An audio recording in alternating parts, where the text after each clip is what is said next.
Shalom saudara sekalian, selamat pagi. Pada hari ini kita akan kembali merenungkan firman Tuhan. Dan firman Tuhan diambil dari Lukas pasal 20 ayat 45 sampai dengan 47.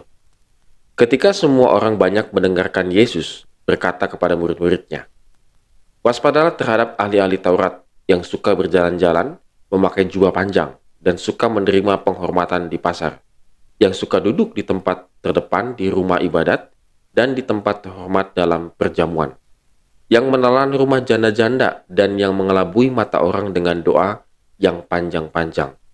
Mereka itu pasti akan menerima hukuman yang lebih berat." Saudara sekalian, Tuhan Yesus cukup tajam mengkritik para ahli Taurat pada masanya. Dia melihat bahwa para ahli Taurat ini boleh dikatakan ya sekedar melakukan pencitraan dalam kehidupan mereka. Memang benar mereka seorang ahli-ahli Taurat yang tidak boleh dikatakan ya tidak gampang ya untuk menjadi seorang ahli Taurat pada masa itu ya. Harus memiliki level-level tertentu. Tetapi ketika mereka mengetahui tentang Taurat dalam kehidupan mereka, seharusnya mereka pun melaksanakan hukum Taurat dengan sangat baik. Tetapi yang terjadi adalah mereka sekedar melakukannya demi pencitraan. Maka Tuhan Yesus mengatakan, hati-hatilah terhadap orang yang seperti ini, kira-kira gitu ya. Ada ciri-cirinya orang yang selalu melakukan pencitraan. Yang pertama adalah suka berjalan-jalan memakai jubah panjang. Saudara, jubah itu menunjukkan sebuah status sosial. Saya rasa tidak hanya pada zaman dahulu, tapi sampai zaman pada sekarang ini pun, kita tergantung daripada baju yang kita kenakan, sometimes itu menunjukkan status sosial kita. Walaupun tidak selalu ya saudara. Ada orang yang memang suka menunjukkan status sosialnya melalui baju yang dia kenakan. Entahkah baju itu bermerek, entahkah bajunya itu unik, dan lain sebagainya. Dan para ahli Taurat memang boleh dikatakan dia selalu memakai jubahnya dia untuk dimanapun dia berada. Nah, tentunya apa yang tujuan daripada pemakaian jubah ini? Yaitu suka menerima penghormatan di pasar. Ini yang kedua. Dengan memakai jubah kemana-mana, maka dia berharap dapat terus-menerus menerima penghormatan. Artinya, saudara sekalian, dia sengaja jalan ke pasar, lalu dia dengan jubahnya itu, maka orang akan memberikan hormat, salam hormat kepada para ahli Taurat ini. Tidak mungkin, boleh dikatakan, ya seorang Yahudi melewati ahli Taurat, lewat begitu saja. Enggak. Pasti mereka akan memberikan salam hormat. Dan bagi para ahli Taurat, ini adalah hal yang sangat menggembirakan. Yang ketiga, suka duduk di tempat terdepan di rumah ibadat. Saudara, tidak menjadi masalah duduk di depan. Nanti saudara ibadah jangan jadi akhirnya duduknya di belakang. Kalau ada yang di depan, wah kamu ahli Taurat. Enggak, saudara ya. Jadi nggak masalah duduk di depan. Kalau kita di gereja gitu ya, di bangku-bangku depan, nggak masalah. Tetapi bagi ahli Taurat, mereka kenapa selalu duduk di depan? Karena boleh dikatakan Taurat itu letaknya terdepan. Mungkin dekat mimbar atau bagaimana posisinya pasti di depan. Dan mereka memang sengaja. Seolah-olah mereka berkata kepada semua orang bahwa aku ini hidupnya dekat dengan Taurat. Dan aku ini melakukan Taurat. Aku ini saleh. Jadi saudara memang posisinya sengaja mereka lakukan hal itu. Supaya mereka terlihat orang sebagai orang yang saleh.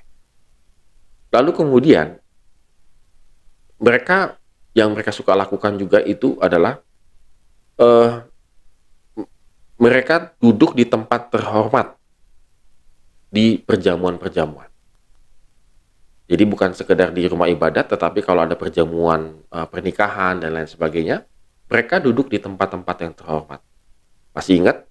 Tuhan Yesus menegur ataupun boleh dikatakan memberikan nasihat kepada kita, kalau kamu diundang ke pesta, ke perjamuan, jangan duduk di tempat yang terhormat, tetapi carilah di tempat yang rendah. Dalam Lukas 14 ayat 7 sampai dengan 11. Supaya kita jangan dipermalukan. Tetapi karena para ahli Taurat ini tidak tahu malu, maka dia tetap aja duduk di tempat yang terhormat. Sehingga kadang-kadang orang membiarkan, ya sudahlah, dia duduk di situ. Padahal sebenarnya sudah disiapkan tempatnya. Bukan di situ gitu ya. Tetapi karena dia langsung duduk di tempat terhormat, maka si tuan yang punya perjamuan biasanya membiarkan saja. Dan yang paling parah itu adalah bagi ahli Taurat ini adalah menelan rumah janda. Dikatakan mereka itu yang mereka lakukan itu menelan rumah janda-janda. Artinya apa, saudara sekalian? Bahwa mereka itu melayani janda-janda ini hanya dikhususkan kepada janda-janda yang kaya. Kalau janda-janda yang miskin, mereka akan membuat peraturan yang lebih ribet. Artinya mereka akan membuat, biasanya sih dalam persembahan ya, yang mereka buat ribet itu ya. Persembahannya begini-begini, mungkin jamnya, pokoknya dibuat menjadi ribet lah. Jadi hak-hak janda ini dalam hal ibadah dan lain sebagainya, sama ahli-ahli Taurat ini, khususnya untuk janda yang miskin, tidak dilayani dengan sangat baik. Dan mereka mengelabui mata orang dengan doa yang panjang-panjang.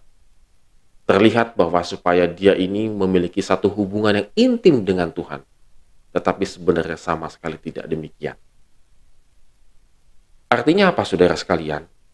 Melalui firman Tuhan pada hari ini, jika hidup kita ini hanyalah penuh dengan pencitraan, jika hidup kita ini ingin dinilai baik oleh orang lain, maka Tuhan Yesus mengatakan, hati-hatilah, karena engkau akan menerima hukuman yang lebih berat. Yang Tuhan Yesus inginkan adalah kita memang benar-benar memiliki hubungan yang intim dengan Tuhan. Dan itu tercitra, dan itu terlihat dalam kehidupan kita hari lepas hari. Ini yang diharapkan oleh Tuhan Yesus. Waspadalah, kalau diri kita sudah seperti para ahli Taurat, suka dengan kehormatan, lalu kemudian ingin selalu dihormati, lalu ingin selalu dilihat saleh, dan lain sebagainya. Tapi itu hanya semua pencitraan semata-mata. Maka hati-hatilah. Milikilah hubungan yang intim dengan Tuhan yang sejati. Maka otomatis kehidupan kita pasti memancarkan kasih Tuhan. Amin. Tuhan Yesus memberkati kita semua.